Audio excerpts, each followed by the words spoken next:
Bueno, entonces el síndrome nefrítico también va a ser una parte de las glomerulopatías, pero esta, como lo dijo Luna, es por una inflamación del glomérulo.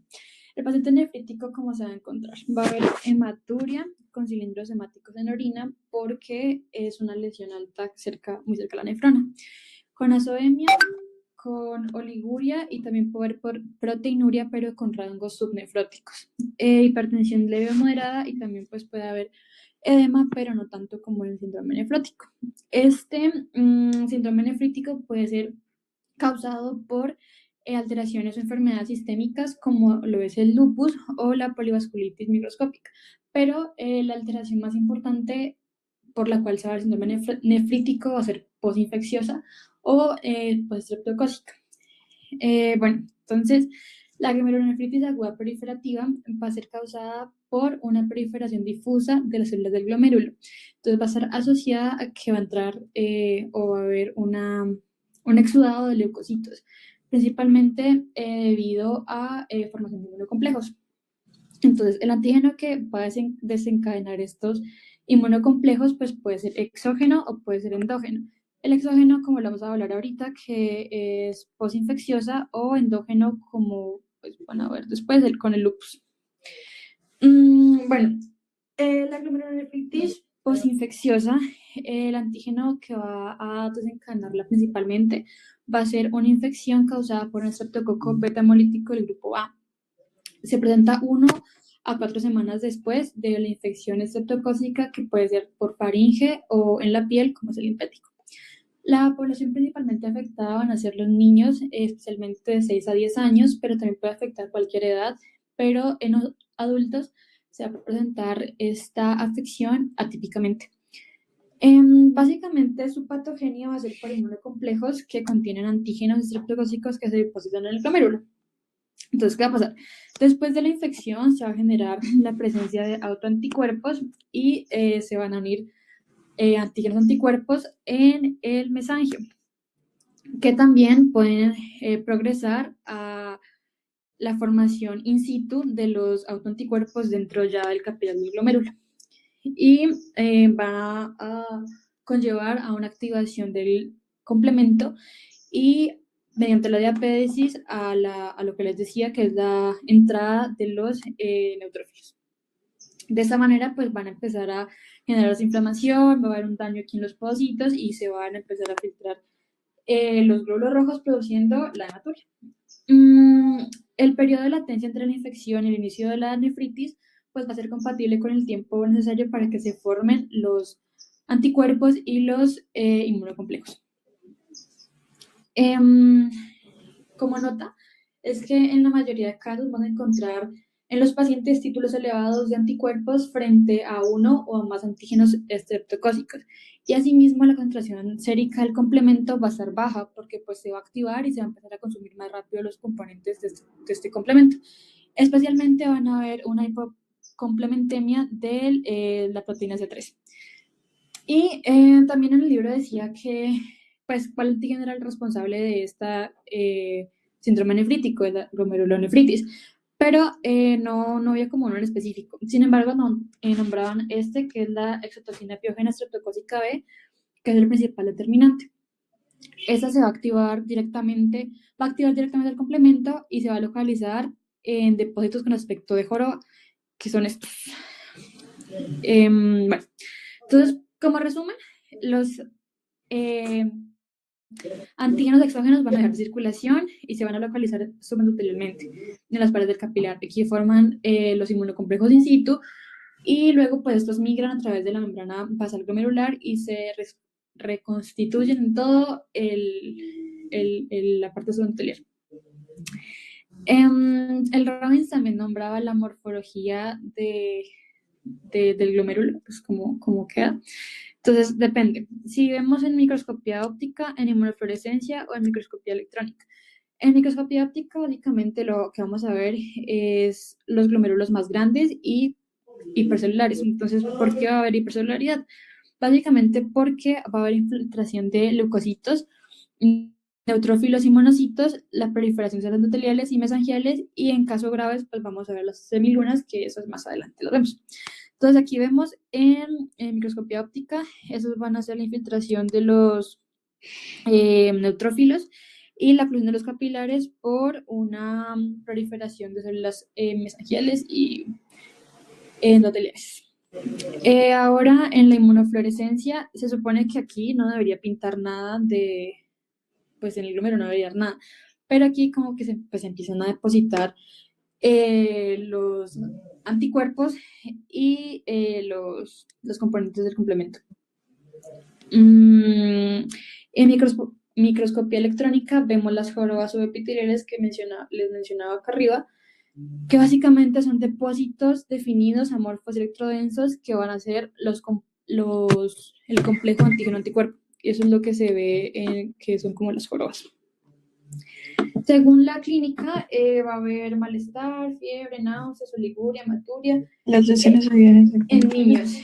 Y 1 o 2 semanas después de una faringoamigdalitis. Y en adultos, pues es un inicio atípico que puede ser de aparición brusca, con hipertensión, edema y aumento del boom. En la química, ya les mencioné, va a haber un aumento de los títulos y la disminución sérica del complemento. También había otro apartado que era una glomerulonefritis aguda no estreptocócica, que era una forma similar de la glomerulonefritis, pero era con otras infecciones, que podría ser bacterianas como endocarditis, víricas como hepatitis B, C, parotiditis, varicela, y parasitarias como paludismo, toxoplasmosis. Y pues aquí también se ven depósitos granulares inmunofluorescentes, jorobas subepiteliales por los inmunocomplejos, pero en vez de la IgG que veíamos anteriormente, es IgA. Y ahora sí, la glomerulonefritis rápidamente progresiva.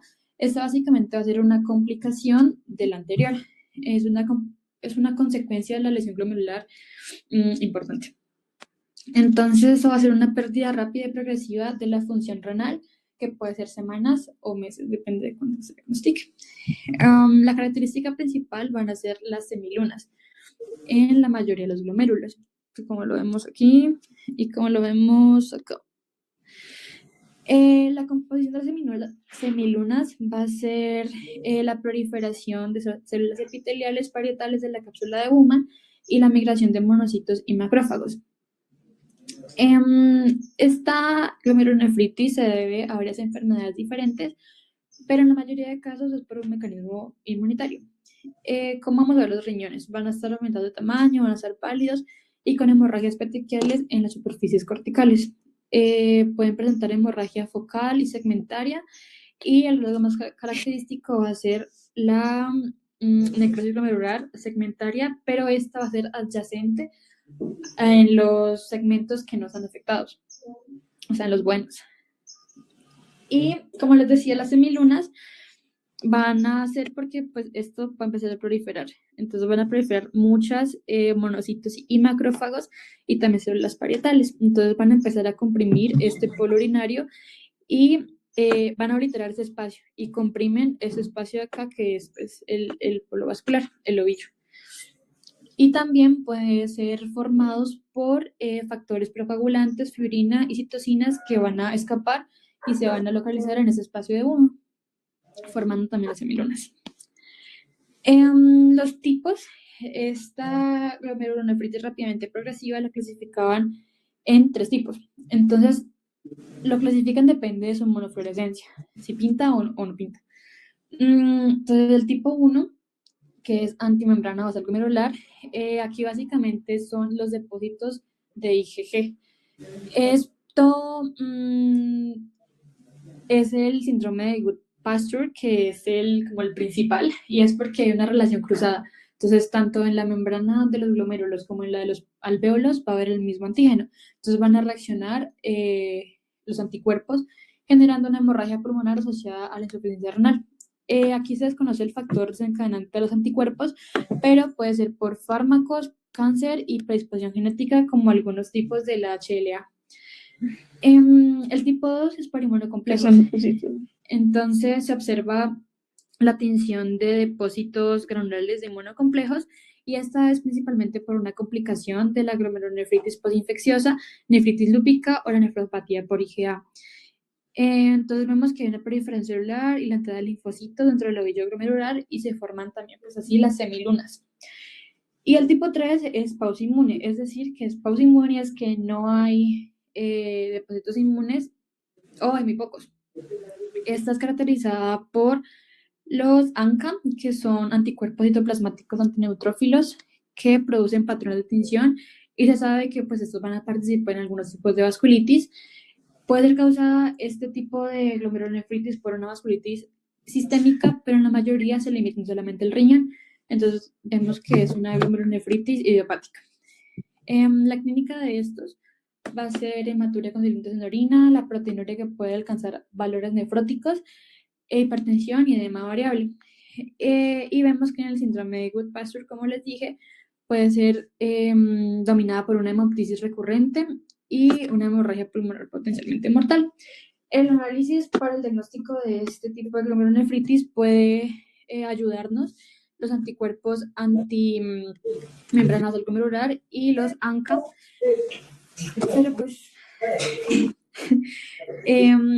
y esta puede remitir en algunos casos leves, pero pues depende si vemos si se diagnostica temprano o no, porque puede llevar hasta una oliguria intensa. ¿Y qué más? Bueno, el tratamiento puede ser puede funcionar en algunos casos como en estos dos. La plasmaféresis intensiva, que es un intercambio del plasma, y combinado con corticosteroides. Pero también depende del estadio, porque algunas personas pueden terminar en diálisis o en el trasplante para el tratamiento particular. Ya.